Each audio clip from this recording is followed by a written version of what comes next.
very excited to have you all here today. So my name is Omolayo Nkem Oyudo. I am the Director of Programs and Operations here at ADN. I think the title's behind me somewhere. And so ADN was founded in 2010. It is a Silicon Valley-based nonprofit that promotes entrepreneurship and economic development on the African continent and in the communities in which we live. And so we bring together Africans on the continent, in the diaspora, and Friends of Africa to actualize their full potential, activate their entrepreneurial spirit, and strategically mobilize financial and intellectual resources to ensure a brighter future for the African continent. So we have four key programs, two convenings and two entrepreneurship programs, and a few other initiatives. And you can learn more about our programs from our website, which will be posted in the chat. And I just want to take a few moments right now to highlight a few of them. So we have the African Diaspora Investment Symposium coming up in March 20 to 22 in 2024, so in a few months from now, at the Hayes Mansion in Santa Clara, California. And this is an annual global convening that celebrates and champions the entrepreneurial and innovative spirit of Africans, diasporans, and Friends of Africa. We also have a masterclass coming up next week as part of the Global Diaspora Week, and that is going to be on Tuesday, the 12th of December, so just in a few days. We are going to be talking about achieving diaspora impact through partnership, and so registration will also be shared in the chats. So after that brief introduction, it is my immense pleasure to welcome Victor Mark Onyengu to give us a brief introduction to Africa No Filter and the important work that they are doing on shifting the stereotypical narratives around Africa and her diaspora. So I'm going to pass the mic over to Victor. Thank you so much. All right, thank you so much. And please do confirm you can hear me. Thank you so much. As rightly introduced, I'm Victor Mark Onyengu. I'm the head of grants at Africa No Filter. I'm based in Lagos, Nigeria, and my work oversees the work that we do in the media sector and the arts and culture sector. But basically, I would just like to introduce you to the organization Africa No Filter. We're really happy to be in this partnership with the Africa Diaspora Network, and also very happy to be examining this very important subject of discourse today. In a short while, you'll be hearing from my very, very competent and able colleague, the head of research and partnerships at Africa No Filter, Natasha. But it's my honor to sort of bring Africa No Filter to you. For those of you who may not have heard about us before, we're a donor collaborative that supports the development of nuanced and contemporary stories that shift existing stereotypical narratives within Africa and about Africa. We do our work through four major pillars. One of those pillars is grants. We provide grants to storytellers on the continent. We invest in storytelling platforms and support storytellers to be able to crowd in more nuanced and contemporary content into the content space, into the airwaves. We also have a community pillar, which is what we do around strengthening a community of mission-aligned, narrative-shifting storytellers on the continent. So building that ecosystem, supporting the ecosystem, strengthening the ecosystem, connecting them to opportunities, connecting them to technical expertise, and just ensuring that their storytelling enterprises are sustainable over time. And so we build that community, we identify and build and strengthen that community as one of our pillar works. And then we've also got our advocacy pillar, which is what sees us acting as a watchdog, a narrative watchdog on the continent. And so we call out bad practice in the media and around other stakeholders who speak for and on behalf of the continent and within the continent. And we also give kudos and credit to good practice. We put the spotlight on good practice as well, on those who speak for and about the continent. And then our last but not the least pillar is the research, where we seek to unravel the harmful impact and consequences of negative stereotypes through empirical evidence. And so our work is driven by insight, is driven by evidence, and the interventions that we do, the things we advocate for, we've got very strong empirical evidence that shows that these are the things that we should be doing as a priority. And so we use our research to provide an empirical leaning to the things that we do and the interventions we advocate for, understanding how stereotypes affect the continent, affects our social life, affects our business, our trade, our commerce, our diplomacy, our politics, just showing the consequences of harmful and stereotypical narratives on the continent. And so with that being said, I will pass the floor back to Omolayo to introduce my colleague, but then I'll invite you as well to just look up African No Filter's website, africannofilter.org, to get a better sense of what we do as an organization and how we do what we do as an organization. So thank you so much, and I'm happy to be here. Thank you so much for that introduction, Victor. I really, really appreciate it. And so, yes, as Victor mentioned, we are now moving into the main section of our session today, where I have the immense honor to introduce to you all Natasha, who will be presenting on the project. And before I introduce her, I wanted to also give some context from the ADN side on why we were really interested in presenting this research as part of our impact and innovation forums. And so the work that we do centers around diaspora engagement. And that is not possible without the connections and sense of belonging that the diaspora feels, both the historic and contemporary diaspora feels towards the African continent. So when Africa No Filter told us that they were working on this research project, we were immediately interested and knew that our community would be very curious about the findings as well.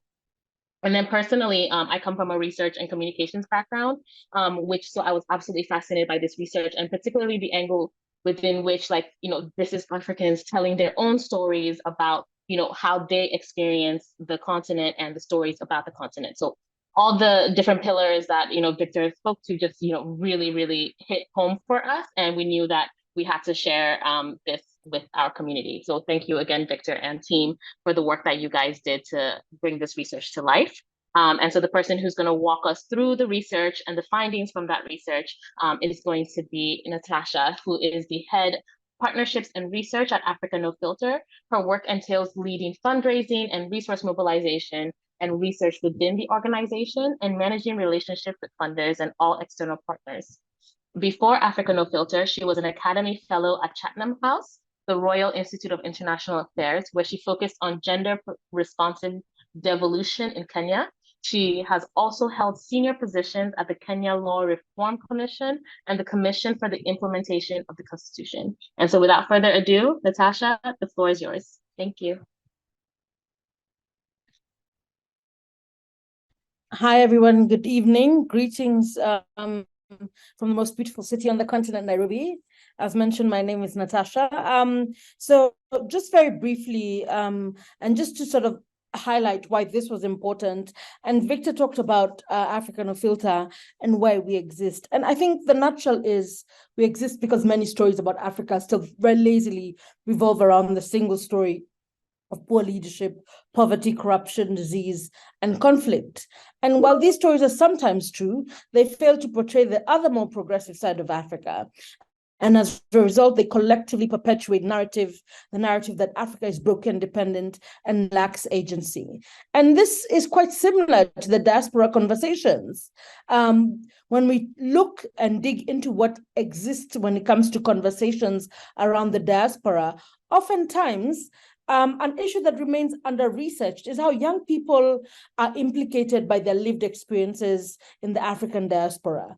What impact does the world has the world had by having the African diaspora in these spaces and places? And this research at Africa No Filter, done by Africa No Filter, is unique in that it does not pay attention. It does not only pay attention to identity formation, sort of like the topic of psychological impact, but more specifically, it focuses on the role of media narratives about Africa in the identity formation of the African diaspora. So what are the existing narratives? And why is it important to have this conversation? Largely because, one, every time we speak about the diaspora, we only think about them in terms of remittances. How much are they giving us? And this report does an incredible thing, and it looks beyond remittances. And it seeks to implore governments and policy organizations to take initiative and tap into and engage diaspora communities and leverage their strengths advance for Africa's benefit. But most importantly, it tries to shed an important light on the voices that are often marginalized and invisible when it comes to the changes and the impact that the diaspora has had in different parts of the world. And I'll just first begin with our methodology and the countries that we focused on. In this research, we interviewed 18 to 28-year-old African diasporans living in France, the United Kingdom, and the United States who had either been born in these countries or arrived there before they turned 5. We chose the countries in the global north because they not only have a large diasporic populations of Africans, but also are attractive destinations for many parents with very young children.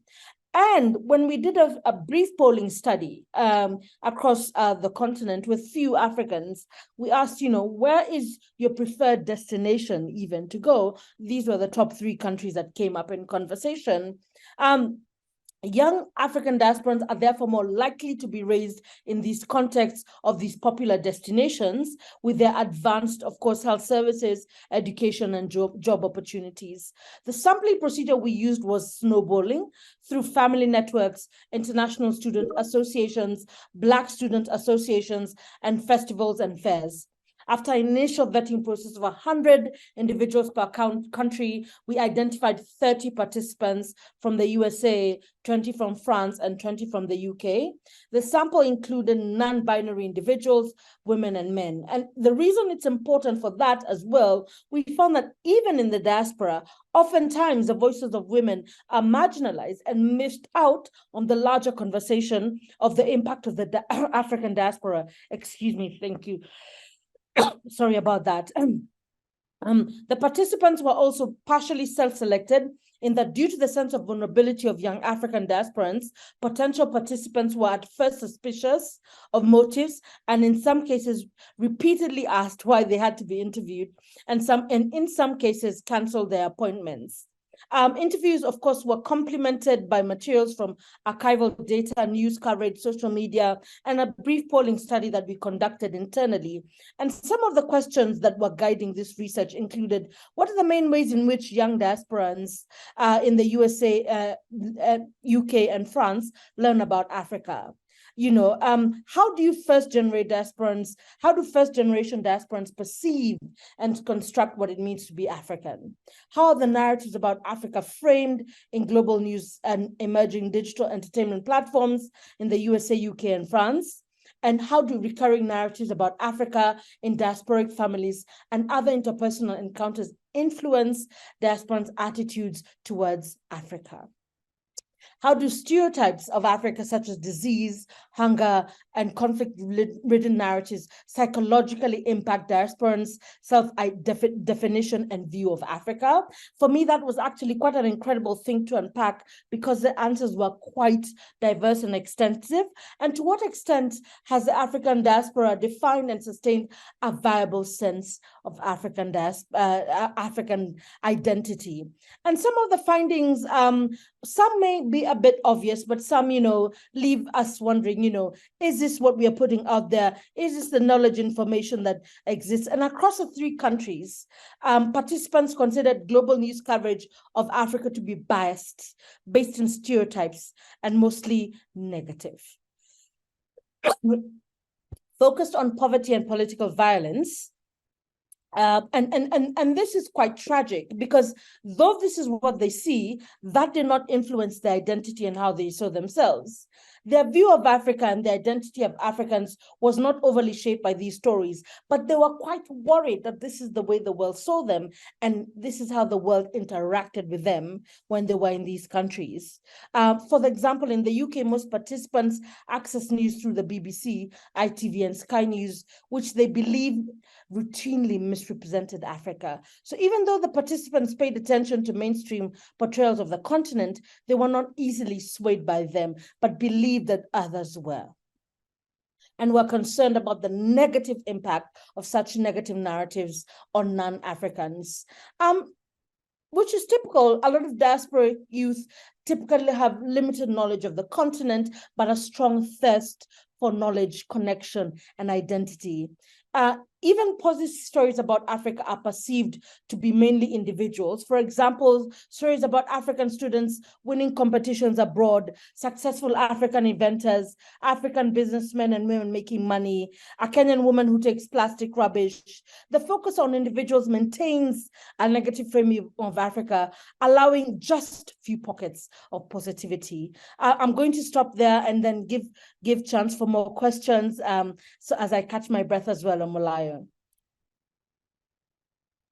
Of course, thank you so much. And that was such a great introduction. And it was really awesome to kind of understand more the background and context of the reason you guys, went about this research. And I love that, archival and media representation was also there, in addition to the interview. And I absolutely, found it fascinating the area around, why are you interviewing me? Why do you need these questions? Because, there is that suspicion. And a lot of times these academic spaces are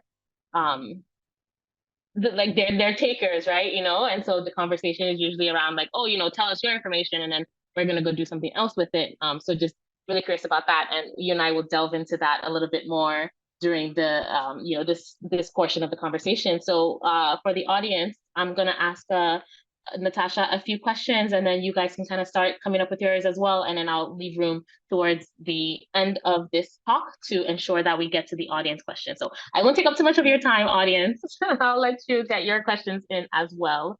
So one of the questions that I wanted to touch on, Natasha, is, why was Africa No Filter interested in this subject area and how important are the diasporan audiences to the narrative shift mission of ANF?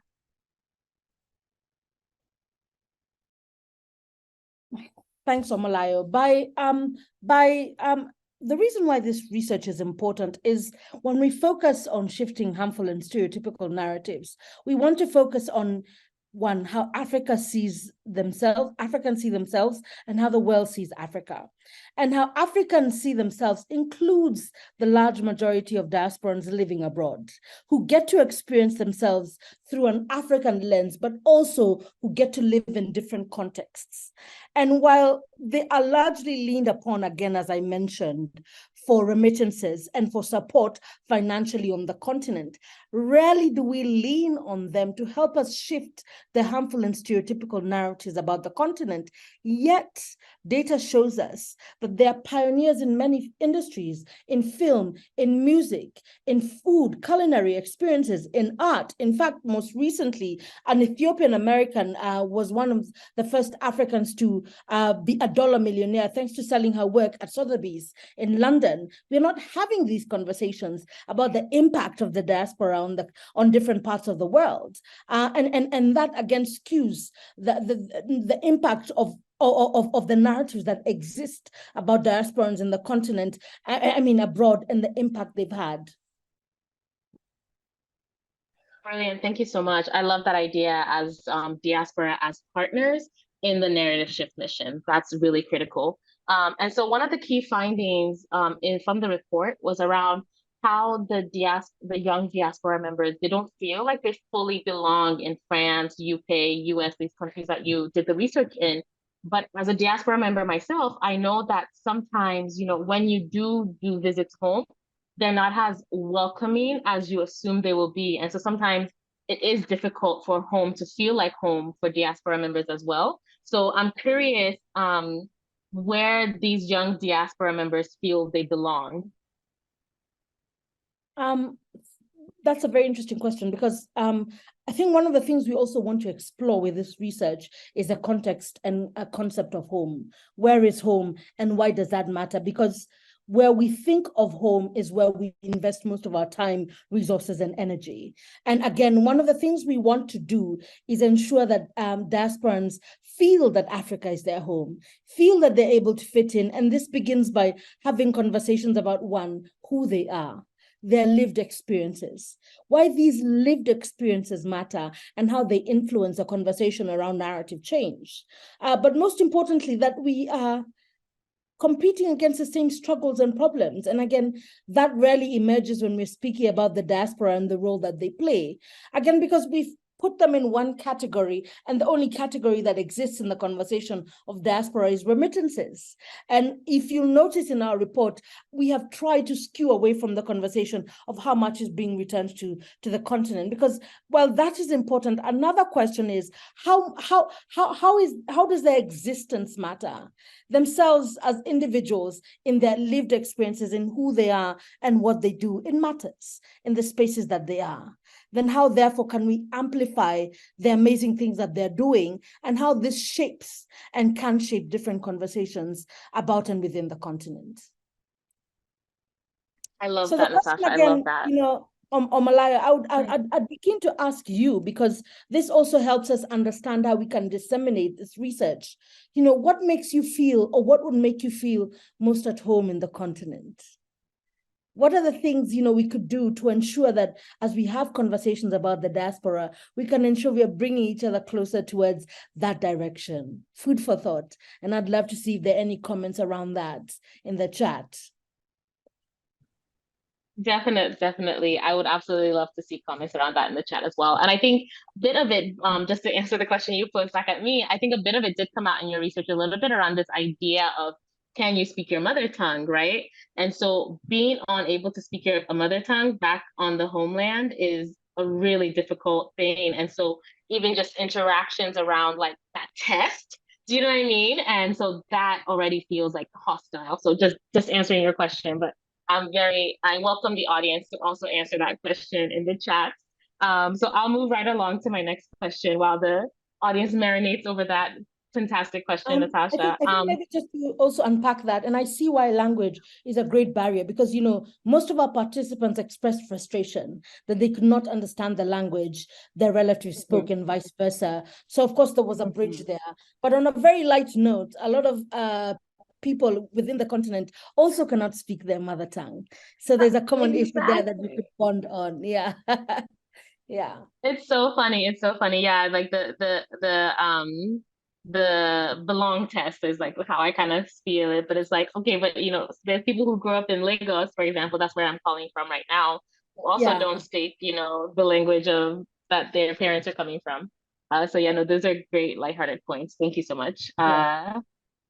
Wonderful. And someone mentioned more open-mindedness would be one thing as well. Exactly. I agree with you, Marianne. Thank you for that contribution. So on another point with the research, could you elaborate a bit on the role of social media and technology in, one, shaping young people's experiences of Africa, and then also two, facilitating their access and sense of belonging towards the continent? Absolutely. And I think just to begin, firstly, by why social media matters. Because first of all, in the space of pop culture right now is the most impactful platform and space where we are able to consume narratives and information about ourselves and the continent. And an example I love to give often is Top Gun was my first encounter with America being the greatest country in the world, a superpower. It was Tom Cruise. That was my first interaction with assuming and believing from a very young age that America is the greatest country in the world. And it's also the same space in which we consume. And I remember my experiences in Malayo when I was in the UK. And the only images I saw when I was in the tube were of poor Africans begging. And that is a majority of the encounter people have when they consume information about us and who we are. And another example I often like to give is the example of what's been happening in Ukraine and the dignity that is bestowed upon Ukrainians when we're telling their stories. You know, it's about who they are, their losses. You know, a child left her pets because, you know, but when we are speaking about Africa, one, we are often showing dead bodies on the screen. We are often showing, you know, Africans without their consent, informed consent when it comes to telling their stories. And what is the overall effect on that?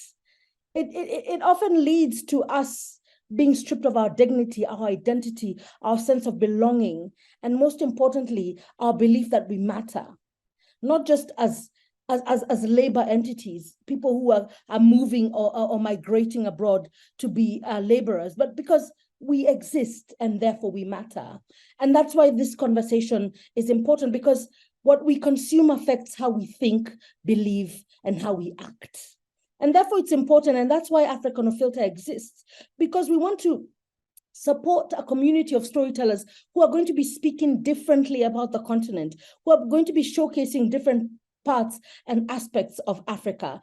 And most importantly, we want to support an emerging a space of community storytellers who are from the diaspora, because they have stories to tell. And oftentimes they don't have the support, platforms, and opportunities to tell these stories. Fantastic, fantastic. And thank you so much for providing that platform and facilitating that through the work that you all do. And then I think similar to what we're talking about with social media as well is one thing that I kind of noted. And so if possible, and it's okay if your research didn't bring this out, just shut me down. If it's possible, could you please elaborate a bit on the broader generational shift when it comes to the diaspora's experiences of Africa? And so what I mean by this is that if you talk to people maybe 35 years and above, when they tell you of their experience growing up in the US, let me use the US as an example because that's the context that I'm more familiar with, there was a lot of having to hide your Africanness, having to, try to fit in, having to assimilate, right? So for them, this idea of like, oh, let me wear my African print, let me wear my hair a certain way, let me try to, speak my language. It's not really what we grew up with. It's something that we would have done, later on in life as we mature. And then also just thinking through like the parents of older generations of Africans in the diaspora, a lot of them wouldn't speak their local language to their children, right? And so it'd be hard for in attempting to help their child assimilate, right? They would only speak English to their child, and then their child grows up not speaking that local language. And so it's interesting to see this generational shift where actually, the 18 to 28-year-olds that you are talking to are like, no, we want to learn our language, we want to eat our food, we want to wear our clothes. And so even though that generational shift is existing within the diaspora, it seems like the broader narratives, the stereotypes around them are being maintained. And that's so difficult to read and see that despite the change in the heart and excitement of diaspora members to represent their culture, how the broader media represents their culture isn't changing. So yeah, I think my question is kind of twofold, if you could speak to that generational shift within the diaspora, but then what can be done to further shift the broader narrative that's not shifting outside of the diaspora? So first, Omolayo, I'm above 35, so I feel like you put a bullet in my chest when you separated the 28-year-olds and 35-year-olds. But that's on a light note. I think one of the things that has shifted also is an increase in representation in the media, especially when we look at, diasporic celebrity voices and how they represent themselves. There's more pride in showcasing where you're from. Oftentimes they'll just hide behind, I'm American, I'm African American, but now, I'm Nigerian American, I'm Kenyan American. There's a sense of pride, and oftentimes when I travel, I'll notice when I meet fellow Kenyans, they're wearing the Kenyan bracelet. It's a small sign, signaling, I'm proud of where I come from, I have roots, I'm someone, and it's not a bad thing, it's a good thing. And one of the reasons for this is because there's been an increase of representation. We're seeing more of these things, not just in music videos, in films, in conversations. We're seeing that it's normal. And the thing about behavior change is we begin to change from the rejection to adoption scale when we see people like me doing things like this. And that is why it's important, Omolaya, for us to ensure that we are increasing representation. And to answer your second question, one of the things we have found in our research at Africa No Filter and the work that we do is that you cannot counter harmful narratives. For example, if people say, Africans are poor, if you say Africans are not poor, the thing that sticks in people's minds is that Africans are poor, not your negation. So the best way to counter harmful narratives is to crowd in new narratives, new conversations. again, build a community of new storytellers who are telling different stories about the continent, who are telling different stories about the diaspora. Just yesterday, I saw someone post a picture on Twitter about Africans were selling and cooking at a side in Paris. And the first comment was like, Paris is ruined. This is not the Paris we fought for. And I was like, this is such a tragic thing. But when I went through the comments, the Africans were representing themselves quite well. I didn't need to participate, because why is it when Africans represent themselves more that it means that something bad is happening and something negative is taking place within your spaces? And I think what this encourages Africans in the diaspora to do is that they should be unapologetic about taking space in their storytelling, in how they represent themselves, in the conversations about shifting and crowding in new narratives. Amazing, amazing. I just want to give you a standing ovation. Yes, I love that. I love that. I was thinking about Chimamanda Adichie gave this quote about the problem with the single story, right? And so she was talking about how I think someone asked her oh, I read Things Fall Apart. It's so sad that freaking dads beat their children. And then she responded oh, I read American Psycho. It's so sad that all children are kill their parents or something like that.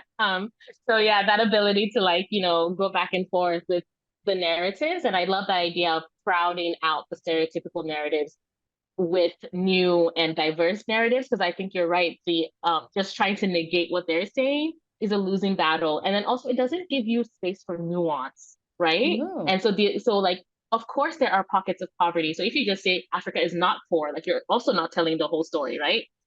So yeah, that's a fantastic point. Thank you so much. So my last question for you before I open it up to the audience, and I see wonderful conversations going on in the chats as well.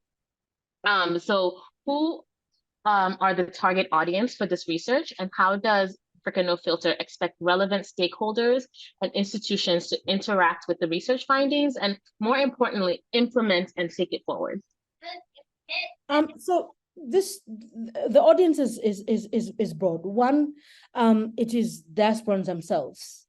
It was important for them to see themselves and see that we are actually trying to amplify their lived experiences and to generate conversation. Second, the audience is policymakers, both in these countries that we've amplified and in the continent, because it's important for us, one, as I mentioned, to look beyond remittances. African governments should take initiative to tap into and engage the African diasporic voices and communities, strengthen the partnerships that can emerge. And I think it's important for us to also explore, how do we support African languages? And one of the revolutionary things that comes to mind is introduce African languages as an option in universities.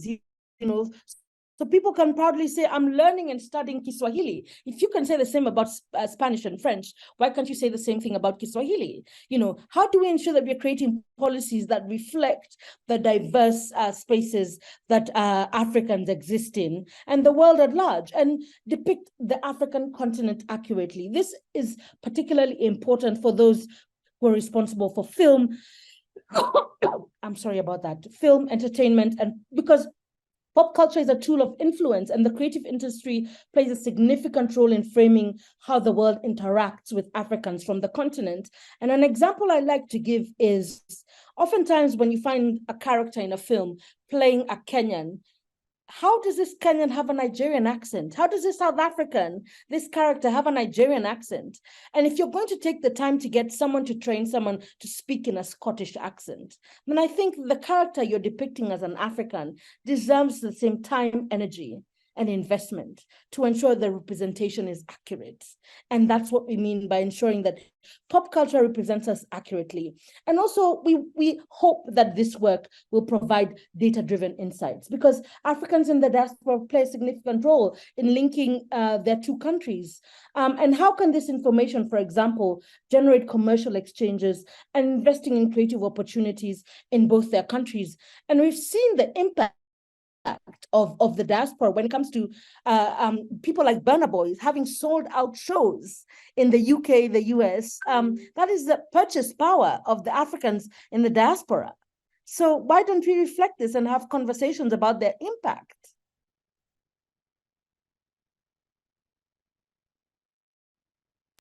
Absolutely, absolutely. Yeah, everything you said. And then there's also like a rich conversation going on in the comments section. People are talking about, Netflix movies and the importance of dialogue. I'm about to open up the conversation more to the audience. But again, I just wanted to like say thank you so much, Natasha. Like you've definitely given me a lot of food for thought as well. And I love that, the role of like highlighting the purchase power of the diaspora and the different work that people are doing in various spaces. So yeah, I definitely think there's a lot of work for stakeholders to do. And just curious also, sorry, last question, the further dissemination of this research, and how you're going to make sure it gets into the hand of the stakeholders that, could take action on it. But I love, first of all, that the research is first and foremost for the people that you interviewed. I love that. Absolutely. So Omalayo, you have the privilege of having first dibs on this report. We haven't launched it yet. So this is the pre-launch. We launch it on the 1st of February, in Black History Month. It's important for us to highlight not just the history of African Americans, but the rich history of Africans in the diaspora, and how this is important in generating conversations about policy change, about pop culture, and about social and economic integration. So for us, that's when we are launching it. But as we lead or run towards this particular launch, we'll be partnering with different organizations, such as the Africa Center in the UK. We've partnered with you for this fantastic webinar, and we're seeking to amplify and work with different organizations, as well as discover more information as we launch this report. So I think this is an open call. If you would like to reach out to us to help us amplify this particular report, or if you want more information, I'm happy to share my email address and have detailed conversations as to why this is important and how we can amplify it more. Fantastic. And I'll help you on that mission right away. I see Hannah Thank you. Baba in the chat, and she I can has a also see Howard podcast. University. Okay, great. So Yes, yeah, if you guys want to fantastic. bring Natasha and her Yes, team on your podcast, feature her, absolutely. Yeah, here's your chance. thank And so you. thank you so much for doing your pre-launch with us. Like we are definitely absolutely honored, and we will of course continue to partner with you. Work with you all to as you continue the launch phase of the research project.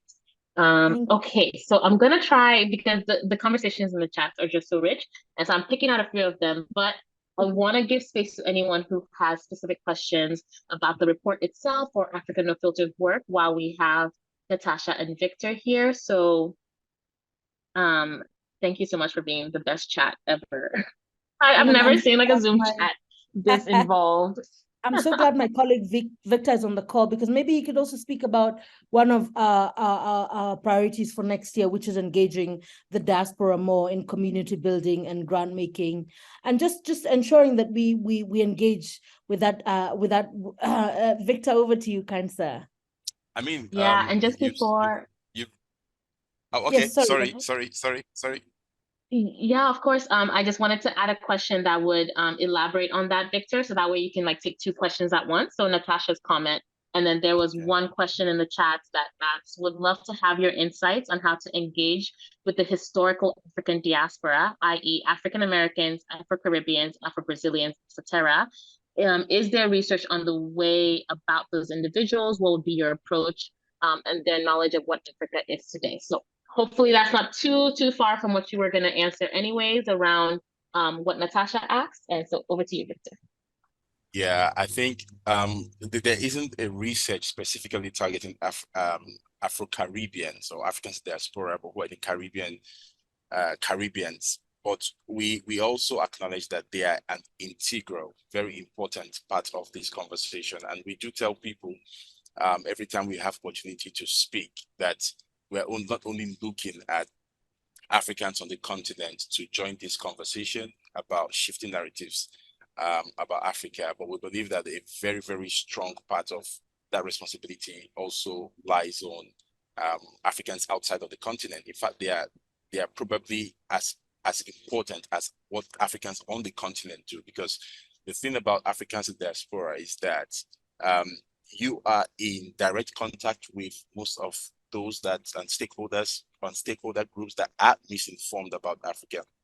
And so those who need to update knowledge about Africa are in more direct contact with you outside of the continent and those within the continent. So your work has a very strong role to play in shaping the way they understand and perceive the continent. How you engage is very important. And so we have recognized this, and that's why we have opened our grant opportunities not just to Africans on the continent, but also to Africans who are doing narrative shifting work, Africans who are shifting the needle in their respective spaces within the media and the creative industry outside of the continent. And so Africans in diaspora are very much welcome to take part in all of our programs, our grant opportunities where we call for proposals, and all the support that we give to the storytelling community. It's also extended to Africans in the diaspora. We've got a film fund, right? Film is one of the priority areas that we have for next year.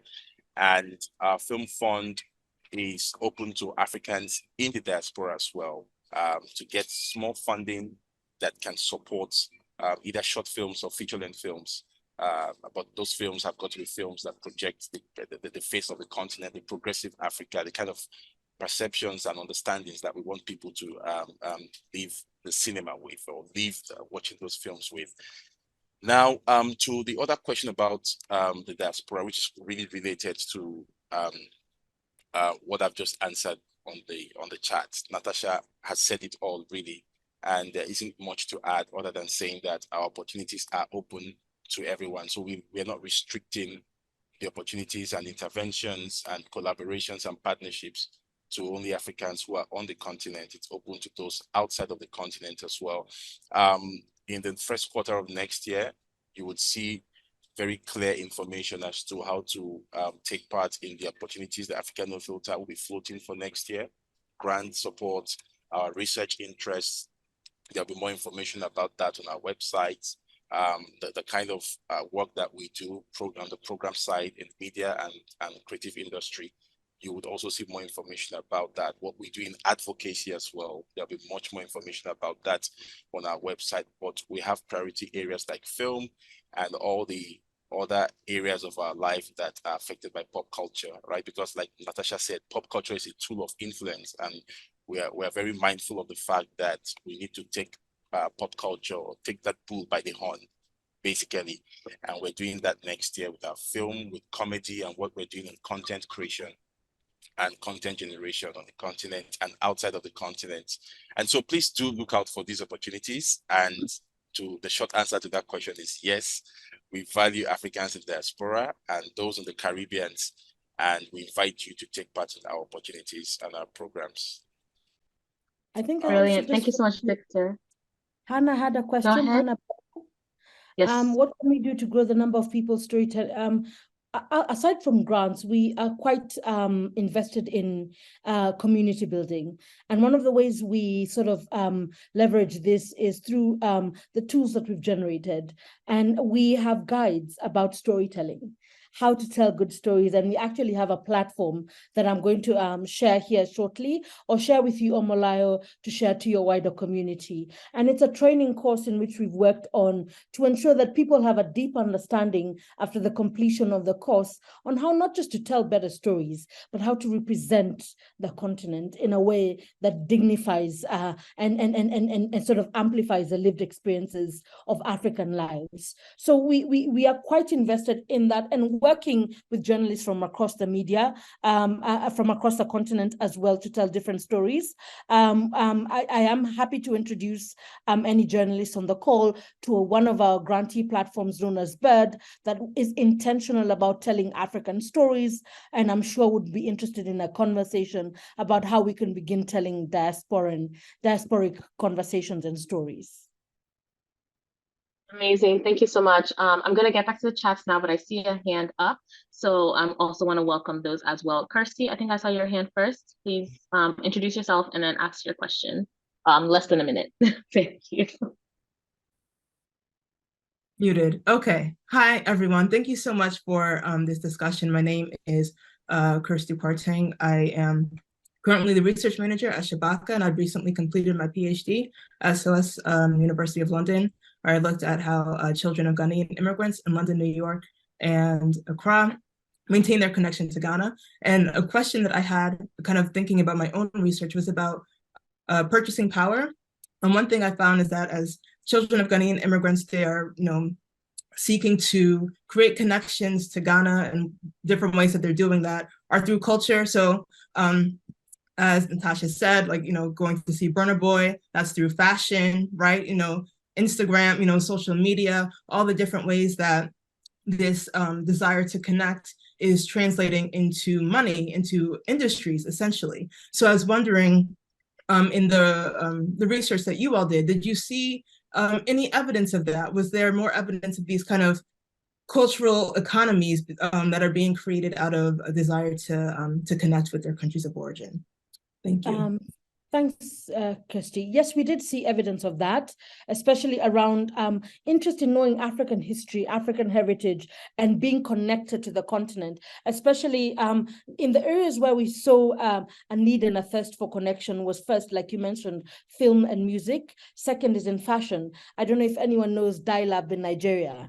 It is right now one of the fastest selling clothing lines in the diaspora. It's a Nigerian fantastic dye fabric organization. The third one is through the culinary space.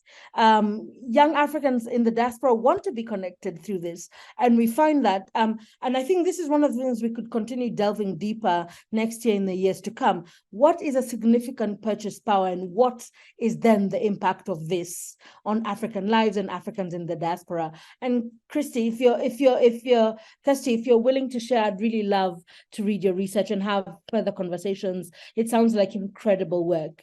I'd love to hear a bit more about what you do. Thank you. I'd be very happy to, if we could do like a contact exchange. It'd be good to connect. Absolutely. Yes, please exchange your contacts in the inbox, either privately with each other or with the wider chat. Thank you. This is exactly what we convene these conversations for, because I think you two's research is absolutely related, and the impact the findings could have together. I'm very excited to see what some of that. I want to go over to Keanu, who also has her hand raised. Hi, everyone. Sorry, there's a truck beeping. As soon as I got on, my name is Keanu Moju. I'm in Los Angeles, California. I run an organization called Jaconi Recipe Archive. Our focus is to document and amplify the foods that come from Africa and across the diaspora. My background is I'm a video producer and chef. I used to work at BuzzFeed and Tasty. I have a cookbook coming out next year. So food is my life. And I'm really curious within, as we talk about our storytelling, we talked about the narrative of, poverty in Africa. And this really goes hand in hand with food, where food in Africa has not been shown. And I've seen in my work, working for large media companies, people lead to assumption, I don't see it because it's not there. And consequentially, certain places, I'm half Kenyan, you've seen a lot in Kenya, where in the aspirational list, when people think of their purchasing power and how they want to spend their money on food, it goes to foreign foods and Western foods. People don't see high value in, I'm going to go to like a fancy Kenyan restaurant. And so I'm curious, for the folks here, do you see that the diaspora can play a role in impacting how, we have chefs in the US, UK, Paris, who are really expanding the menu of what African cuisine is, creating new exciting dishes? Do we see that one crossing into what's happening within the continent? Is there a path where there is a global menu where our foods aren't just limited to what the aunties are making in the continent, but seeing these new emerging food cultures make their way back and kind of expand the menus of our cuisine? Or is it still a lot of Western influence of Euro foods and for the aspirationalness of where people want to go? So I'll answer from a perspective that I think would be interesting for you, Keanu. And at Africa No Filter, we do believe that food culture is very important and can be one of the key drivers of narrative change. And I don't know if you know Didi Nweli of the. Have you? she's one of our grantees and is doing incredible work at Changing Narratives Africa around shifting the conversations about what is on tables in America. And it's she's one of the ways she's done this is through a food fellowship that's been incredible and has recently been supported by the Gates Foundation. So I think having conversations around how food culture can shape and influence narrative is a very important pillar for us, and one we'd love to explore further. I'm going to be bold enough to say, please reach out to Victor, because I think these are one of the conversations we'd love to have and have you in our community to speak a bit more about your work. So as mentioned, we don't just focus on grant making, we also seek to amplify people whose work is aligned to our mission. And it's important for us to give them a voice and space to showcase what they do. And this is one such way. I'd love to learn a bit more about what you do. Amazing. Yes, that sounds great. If you also could maybe link in the chat the other grantee you spoke of, I'd love to look into her work, see what she's doing, see if we can collaborate. We also have someone on the continent you'd be interested in, Afro Foodie. And if you check her out on Instagram and Twitter, she's incredible and has a huge platform and is shaping different conversations around food on the continent. Fantastic. Thank you. Yeah. Agreed. I'm gonna use my powers of moderating to give us 5 extra minutes because we started 5 minutes after. So we're gonna end 5 minutes after because this is such a rich conversation, pun intended, as far as rich food, rich conversation, rich culture. So I'm gonna give it over to Mary Ann to ask a very quick question. We won't do as much back and forth, so just very quickly ask your question. We'll answer it so that we can get to just a few more and then close. Wow, great. Thanks, Amolayo, for this opportunity. Congratulations to Natasha and Victor for the work that you've done. So my name is Marianne. I'm Kenyan, living in France. I have a consultancy agency and I'm a social impact entrepreneur where I navigate between the fields of energy, environment, and agriculture. So I just discovered Africa No Filter this morning and I saw the advert to this. And when I saw Diaspora, I was like, I'm going to see what's cooking, because rarely do we see things talking about the diaspora. We are kind of the forgotten children. So maybe you've already done it and I haven't taken the time to go and see what Africa No Filter is all about, but I just wanted to know, do you take the opportunity to maybe interview entrepreneurs in the diaspora and find out how they are able to link and interact with the countries of origin? Myself, as you know, as a social impact entrepreneur, I work so much with Ghana, Nigeria, Kenya, Tanzania, Rwanda, and Uganda in these fields.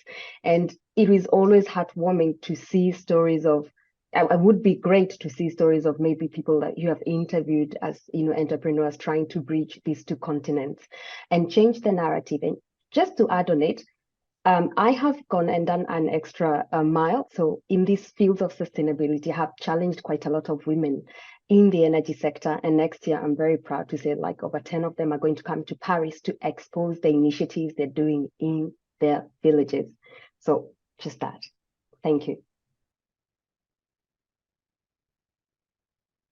Thanks, Marianne. I saw your last name and I was so excited to see a Kenyan on a call, and you sound like you're doing incredible work.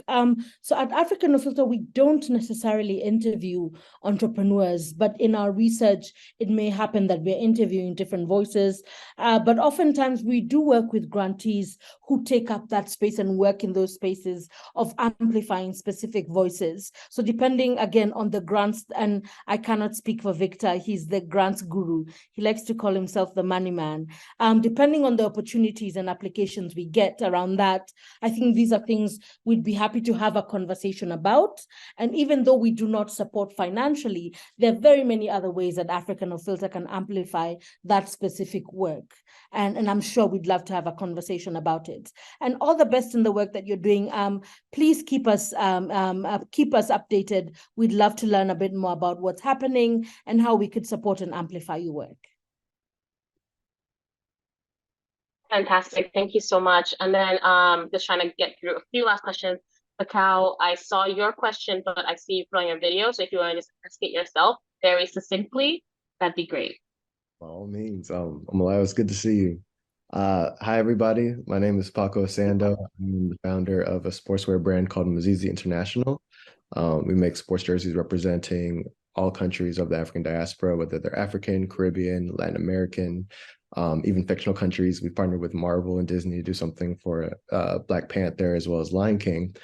And I just want to say I love the conversation that's been going on today.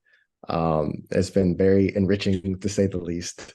And yeah, so just to be brief, my question, I was wondering, and a lot of times in a lot of like these reports and research that's done, I've seen that the younger generation of the diaspora, whether the ones who are like teenagers going through their adolescence and that are like prepubescent, I was curious to know how has been the most effective way for, and this kind of want to open up to anybody, has been the most effective way to engage with the younger generation.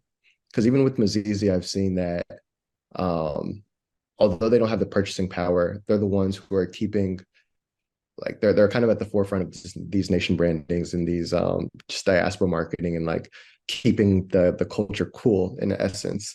And I feel like they're often overlooked within research and reports and such. So I just wanted to know, have y'all considered such, and what has been the most effective just way you all have gone about engaging with them, if you have? Thank you. I think I could just touch on it, and maybe Victor, if he has any further comments. And thank you so much. I'd love to see your sweatshirts. If there's a link, please share it here. But I think one of the best ways to engage a younger audience is pop culture. And that's why at African Filter, we are very intentional about supporting the community of storytellers who work in the new media space. Because we want to reach young people where they are. We want to make it as easy as possible for young people to engage with our content, our conversations, and to feel that there's a space and room for them to have enough agency to begin to take action. And that's the second layer of what we do, advocacy. And again, I'm happy to connect you with my colleague, Bimbola, who's doing incredible work in our advocacy space. Because our work is twofold. We want to support storytellers to tell different stories, but we also want to enable them to be able to actually identify harmful stories and begin to say, no, we are going to tell different stories. That's not how you tell the stories. But the best way to do that is engage young people through pop culture. Reach them where they are. Victor, do you have any other comments? Brilliant. Yes, I'll let Victor comment.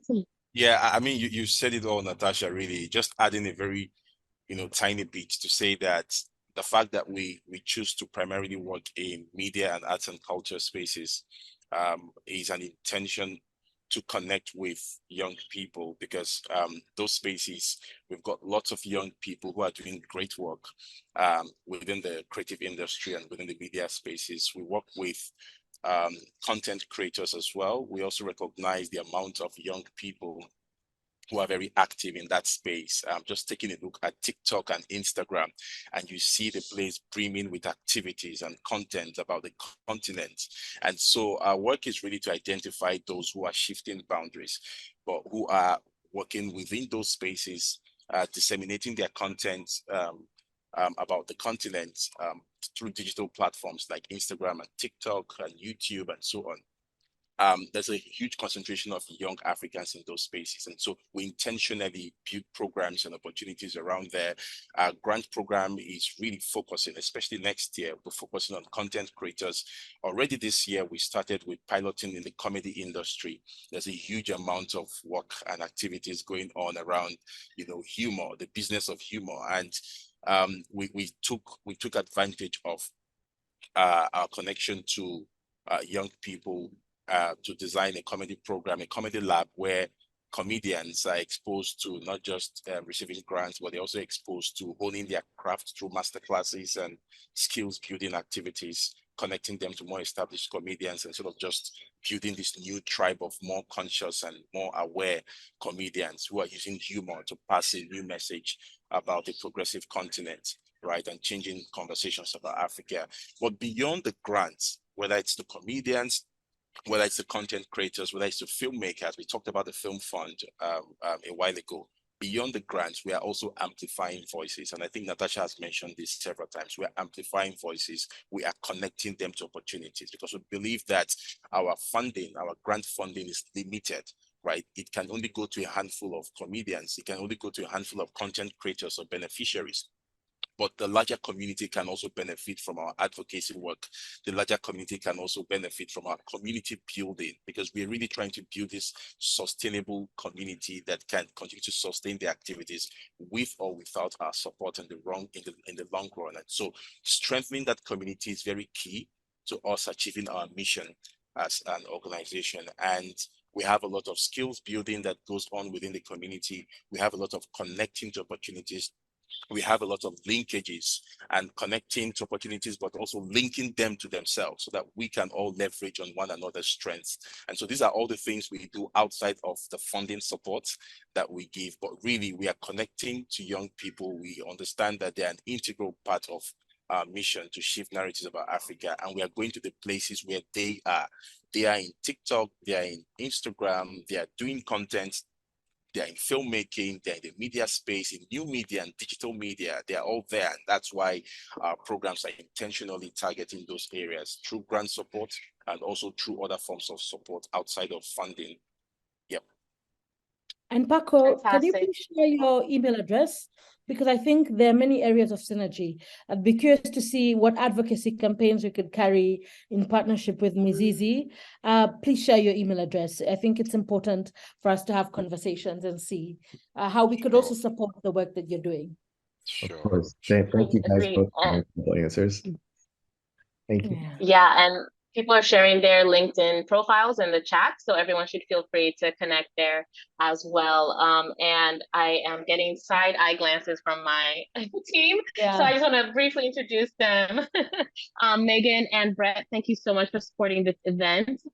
They are here with me today, and thank you all, everyone who came to join us for this rich conversation. I could keep us here for another 3 hours, but I will not. I will respect everyone's time, and I just want to say thank you all so much for being part of this conversation. Natasha, Victor, thank you, thank you, thank you. This research is important, it matters, and it's enlightening. So thank you for doing the work. Thank you for taking the time to present it to us, and thank you for answering our questions in such a rich and insightful way. So yeah, can't thank you all enough. And so I would just like to invite the audience that these types. Yes. Sorry, I just want to share a link to our community. Please sign up and join. So you could also access a lot of information about Africa No Filter, and you could be able to connect with us out of these spaces. Thank you. Brilliant. Thank you so much for sharing that. Exactly. I was about to do the same thing, offer more touch points to continue these conversations. So yes, as Natasha mentioned, their link is in the chat. My colleague Brett is going to soon share the link to the report again. For anyone who hasn't had a chance to read it, please do. And then Brett will also share a link to our African Diaspora Investment Symposium, which we're having next year in March. And so these type of conversations are exactly the kind of things that we discuss over there. There's even more opportunity for connection, networking, and seeing similar synergies between the different projects that we're all working on in our silos. So our work with ADIS is really bringing together those disparate projects and programs. And then also I would just like to invite you guys again to next week, where we are having a masterclass on achieving diaspora impact through partnership development and management. And so that registration will also be shared in the link. And so with that, I wish you all a wonderful rest of your day. Continue shifting the narratives around Africa and her diaspora, and keep doing your amazing work. Thank you all for being here.